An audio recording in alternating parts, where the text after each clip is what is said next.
Dans l'épisode d'Un si grand soleil du mardi 30 août 2022, Becker, Yvon Bach, et Borel, Malia Roman, font le point sur l'enquête sur le meurtre de Teddy avec la juge Alphand, Marie-Gaëlle Calle.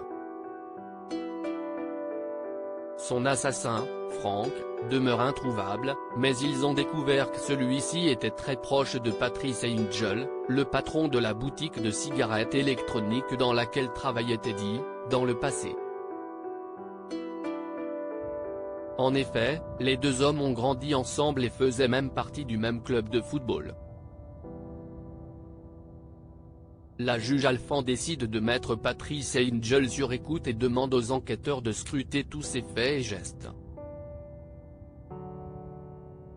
Au même moment, Hakim, Aïssam Medem, et Thierry voient Angel sortir de sa boutique et monter dans un taxi. Ils le prennent en filature jusqu'à l'aéroport, où il s'envole pour Séville.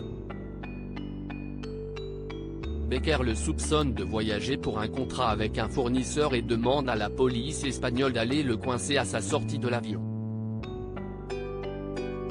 Christophe, Hubert Benhamdine, fait la rencontre d'un vétérinaire avec lequel il veut s'associer, mais Charles, Nicolas Lancelin, n'est pas sûr que cela soit une bonne idée. Le jeune homme était dans la même école que lui à son départ, 30 000 € ont disparu des caisses du BDE.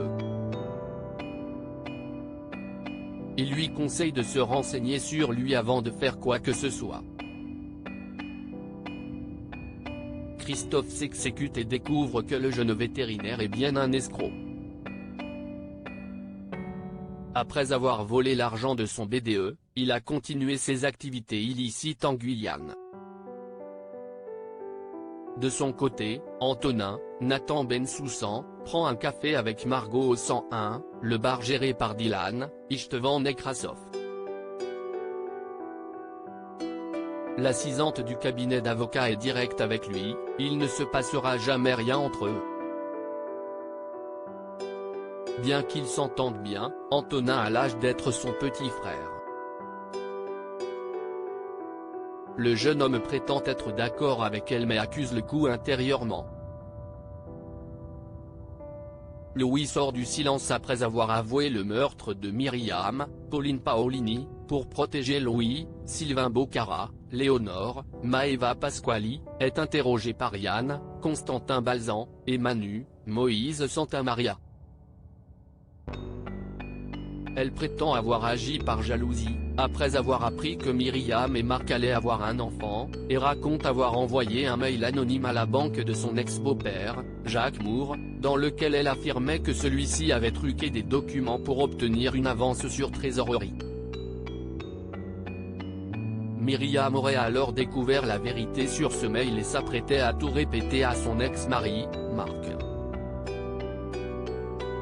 Néanmoins, sa version ne convainc pas les deux policiers. En effet, Léonore n'est pas en mesure de répondre à toutes leurs questions, notamment au sujet des crèmes volées. Emma Roussel, l'avocate commise d'office de Léonore, appelle Marc Moore, César Méric, pour le prévenir de la mise en examen de son ex-femme. En apprenant que cette dernière a avoué le meurtre de Myriam, le journaliste tombe des nues. Il s'empresse d'informer Louis de la situation. Ce dernier lui avoue qu'il se trouvait dans l'entrepôt le soir de la mort de Myriam. Quand il a appris que son grand-père allait être débranché, il en a voulu à Myriam et a décidé d'aller mettre le feu à l'entrepôt. Il a aspergé les lieux d'essence mais s'est extravisé au dernier moment. Léonore a dû le croire coupable et s'est dénoncée pour le protéger. Au même moment, Yann confirme que Léonore est bien l'autrice du mail de dénonciation à la banque. Tout semble concorder, mais Manu préfère vérifier la piste des crèmes volées avant de la déférer. Sur le conseil de son père, Louis se rend au commissariat pour raconter sa version des faits. À la nuit tombée, Yann et Manu vont interroger le SDF surnommé Bison. Celui-ci explique avoir trouvé les crèmes de Elle Cosmétiques dans une benne et les avoir revendues à Pérez pour 200 €.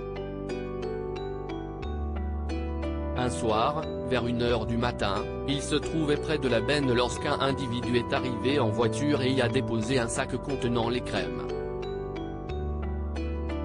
Il se souvient que sa portière avait une couleur différente du reste de la voiture, et qu'il s'agissait sûrement d'un homme.